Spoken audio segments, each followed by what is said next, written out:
है। शाम के 7:40 हो रहे हैं, वहां पर ठंडी हवाएं भी चल रही हैं, लेकिन प्रधानमंत्री नरेंद्र मोदी आसपास की हर तस्वीरों को अपने जेहन में बसा लेना चाहते हैं और इसके पीछे की वजह भी है। देखिए, उन्होंने पूरे उमंग उल्लास के साथ लोकसभा चुनावों के दौरान न सिर्फ हिस्सा लिया बल्कि कहा मां गंगा ने बुलाया है, और मां गंगा ने जब उनको बुला लिया और सांसद बनाने के बाद प्रधानमंत्री भी श्वेता देश का बना दिया, तो उम्मीदें बनारस के लोगों की बहुत ज्यादा बढ़ गई थी। और बार बार शायद यही कारण है कि पीएम जब भी बोलते हैं, 2 बार उनका संबोधन हो चुका, वो ये याद दिलाना नहीं भूलते कि देखिए, इस बार कोरोना का काल था, तमाम तरह के प्रोटोकॉल थे, इस वजह से मुझे आने में थोड़ी देरी हो गई। और फिलहाल एक एक तस्वीर को बड़े ही गौर से देखते हुए प्रधानमंत्री मोदी का ये क्रूज और उसके अंदर की तस्वीरें हमारे दर्शक देख रहे हैं। श्वेता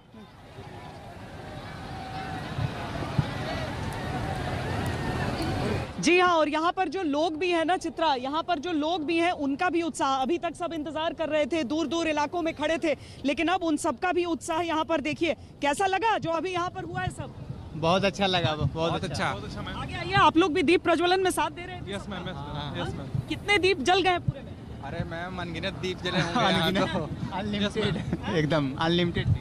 देखिए, अनलिमिटेड दीपक यहाँ पर जले हैं, और ध्यान से सब यहाँ पर ख्याल भी रखते हैं कि जो दीप प्रज्वलित हो गए हैं वो कहीं बुझ न जाए, यहाँ पर उनकी लौ बुझ न जाए, तो सारे लोग उसका भी ख्याल रख रहे हैं। और यहाँ नहीं, वहाँ तक देखिए, आप दूर तक देखिए, वो सारे घाट आपको इस समय प्रज्वलित दिखेंगे। हाँ, दीपों के साथ जो सरसों के तेल का जो धुआं थोड़ा सा उठ रहा है, हालांकि ठंड के मौसम में ये आपकी तबीयत के लिए और इम्यूनिटी के लिए भी अच्छा होता है सरसों का तेल, तो इसमें किसी को एतराज नहीं हो रहा। ऊपर देखिए कितने लोग, हालांकि लाइट से मुझे लगता है थोड़ा सा उल्टा हो जाएंगे वो, लेकिन ऊपर देखिए सारे लोग। कैसा था पूरा? देखिए, ये हर हर महादेव के, हर हर महादेव का जयकारा है। और जो सारे लोग हैं, चूंकि अभी भी जो आम लोगों के हैं उन्हें इस तरफ घाटों पे आने की उस तरह से इजाजत नहीं है, वहां तक है, लेकिन चित्रा, इनका उत्साह देखकर, इनके चेहरों की मुस्कुराहट को देखकर बहुत कुछ कहा जा सकता है कि प्रधानमंत्री के यहाँ आने से और दीपोत्सव के इस तरह के आयोजन से वो कैसा महसूस इस समय कर रहे हैं। और इस वक्त श्वेता, हम देख पा रहे हैं प्रधानमंत्री नरेंद्र मोदी की ये लाइव तस्वीरें हमारे दर्शक देख रहे हैं। आसपास के तमाम घाटों का नजारा देखते हुए वो आगे की ओर बढ़ते हुए लेजर शो का लुत्फ वो उठा चुके हैं। मुख्यमंत्री योगी आदित्यनाथ भी इन तस्वीरों में आपको दिखाई दे रहे हैं, जिनसे हर एक बारीकी जान रहे हैं बनारस को लेकर किस तरह का काम चल रहा है। चूंकि उत्तर प्रदेश के मुखिया योगी आदित्यनाथ ही हैं मौजूदा दौर में, तो उन्हीं के कंधों पर है कि किस तरह से उत्तर प्रदेश में विकास का काम चल रहा है। खासतौर से अगर काशी और पूरे के पूरे पूर्वांचल के हिस्से की हम बात करें, जहां पर सबसे ज्यादा लोकसभा की सीटें भारतीय जनता पार्टी ने 2019 में जीती थी, 14 में भी यहां से शानदार जीत हासिल की थी। और ये देखिए, क्रूज आगे की ओर तेजी से बढ़ता हुआ दिखाई दे रहा है, और टॉप ऊपर की तरफ प्रधानमंत्री नरेंद्र मोदी की मौजूदगी है, वहीं मुख्यमंत्री भी हैं।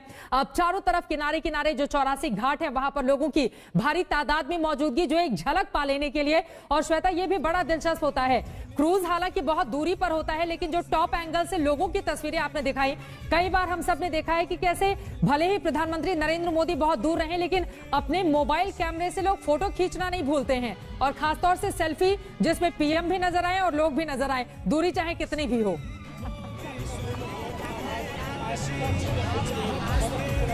हाँ, दीपों के साथ साथ इसीलिए सबके मोबाइल कैमरे का जो फ्लैश है वो भी अपने आप में एक अलग ही टिमटिमाता हुआ दृश्य होता है। प्रधानमंत्री का जो क्रूज है वो इसी इलाके से, हमारे पीछे से ही होकर गुजरेगा। 80 घाट का वो नज़ारा देख रहे थे चित्रा, जो तस्वीरों में हम दिखा रहे थे। और देखिए, वहाँ से अब प्रधानमंत्री का जो क्रूज है वो निकल कर आगे आएगा, और सारे लोग जो यहाँ पर हैं, मैं कहूँगी आने नहीं, खुश रहिए आप लोग, लेकिन थोड़ा नीचे बैठिए तो मैं सवाल पूछ पाऊँ आप लोगों से। ये बताइए कि बनारस में आज रोड का उद्घाटन भी किए हैं प्रधानमंत्री? प्रयागराज का लोकार्पण किए मैडम, लोकार्पण। वाराणसी बदल रहा है कि काशी बदल रही है? एकदम अच्छा हो गया। पहले से बहुत ज्यादा बदलाव यहाँ पर देखने के लिए मिला है। जब थोड़ा करीब हो पाए चित्रा, तो उसमें वो सवाल हम उनसे जरूर पूछ पाएंगे, लेकिन अभी तो प्रधानमंत्री जो यहाँ से होकर जा रहे हैं, तो यहाँ पर चूंकि ये जो तमाम लोग हैं, ये जो तमाम यहाँ पर लोग आए हैं देखने के लिए, ये सब एक तरह से वैसे देखिए तो सीधे डायरेक्ट वोटर हैं प्रधानमंत्री नरेंद्र मोदी के, और उन्हें ही मोहने के लिए प्रधानमंत्री ने चाहे जो यहाँ पर भोजपुरी में बातचीत की हो या फिर आज एक एक घाट में दिलचस्पी लेते हुए 6-7 घंटे का समय निकालकर इस वाराणसी को देना, पूरे इलाके में घूमना और उनकी नजरों के जरिए पूरी दुनिया को उसका पर्यटन करा देना, तो ये चीज तो लोग समझते ही हैं। चित्रा, बिल्कुल सही कहा आपने और तस्वीरें लगातार हमारे सामने आ रही हैं। ये देखिए अलग अलग तस्वीरें जो बनारस की छटा को पूरे देश के सामने इस वक्त रखती हुई। 80 घाट का जिक्र यहाँ पर श्वेता सिंह ने किया है। 80 घाट से गुजरते हुए प्रधानमंत्री नरेंद्र मोदी का क्रूज। आपको बताते चले कि ये गंगा के बाएं तट से उत्तर से दक्षिण फैले घाटों की सबसे आखिरी श्रृंखला है जो दक्षिण की ओर है। ये सबसे अंतिम घाट है। इसके पास बहुत सारे मंदिर हैं और वहीं से क्रूज गुजरता हुआ प्रधानमंत्री नरेंद्र मोदी का इसके बाद भारतीय पुरातत्व सर्वेक्षण का प्राचीनतम स्थल संग्रहालय सारनाथ भी पहुंचने वाले हैं प्रधानमंत्री। आपको बताते चले सारनाथ में बौद्ध मूर्तियों का विस्तृत संग्रह है। संग्रहालय में 6832 मूर्तियां और कलाकृतियां हैं वहां पर, और वहीं पर भगवान बुद्ध ने अपना पहला संदेश दिया था। देखिए काशी को समझिए, एक तरफ भोलेनाथ हैं, दूसरी तरफ मां गंगा है, तीसरी तरफ ये वही धरती है जहां पर रामचरितमानस की रचना तुलसी घाट पर बैठे बैठे तुलसीदास जी ने कर दी थी। ये वही जगह है जहां पर भगवान बुद्ध पहुंचे हुए थे और पहला संदेश उन्होंने इसी जगह से दिया था। और पूरे विश्व में वो संदेश किस तरह से फैला इसको बताने की जरूरत नहीं है। यानी कि बहुत कुछ इस मिट्टी से जुड़ा हुआ है और इसी वजह से प्राचीनतम नगरों में से एक माना जाता है इस काशी को, इस बनारस को, वाराणसी को। न जाने कितने अनगिनत नाम है, लेकिन अलौकिक छटा बिल्कुल एक सी है जो लोगों को खींचती हुई अपनी ओर चलती हुई चली आती है। कुमार अभिषेक भी हमारे सहयोगी इस वक्त हमारे साथ जुड़ चुके हैं। अभिषेक, आप कहां पर मौजूद हैं और ये बताइए प्रधानमंत्री का आगे का अब क्या क्या कार्यक्रम रहने वाला है? पीएम मोदी की इस वक्त कहां पर मौजूदगी है, जरा विस्तार से बताइए अभिषेक।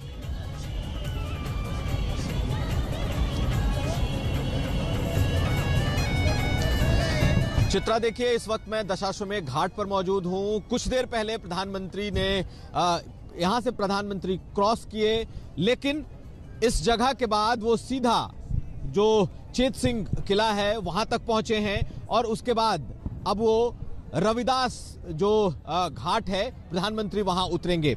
वहां से प्रधानमंत्री का काफिला सीधा चला जाएगा जो बौद्ध स्थली है वहां जाएंगे और वहां पर बकायदा जो लाइट एंड साउंड शो है, जो लेजर का शो है, प्रधानमंत्री उसे देखेंगे। तो ये उनका अब आखिरी दौर का कार्यक्रम चल रहा है। तकरीबन 1 घंटे से ज्यादा उन्होंने क्रूज पर गुजारा है। जब हम राजघाट से उनके रविदास घाट तक की बात करें तो पूरे रास्ते दोनों तरफ इस दीपावली पे जबरदस्त तरीके से दिए लगाए गए थे और जिस घाट पर मैं खड़ा हूं यहां पर हजारों लोगों की मौजूदगी थी। प्रधानमंत्री ने सबको का हैंडवेव किया, सबको हाथ हिलाकर अभिवादन किया। हालांकि दूरी काफी थी, यहां से लोग प्रधानमंत्री को देखने की कोशिश कर रहे थे।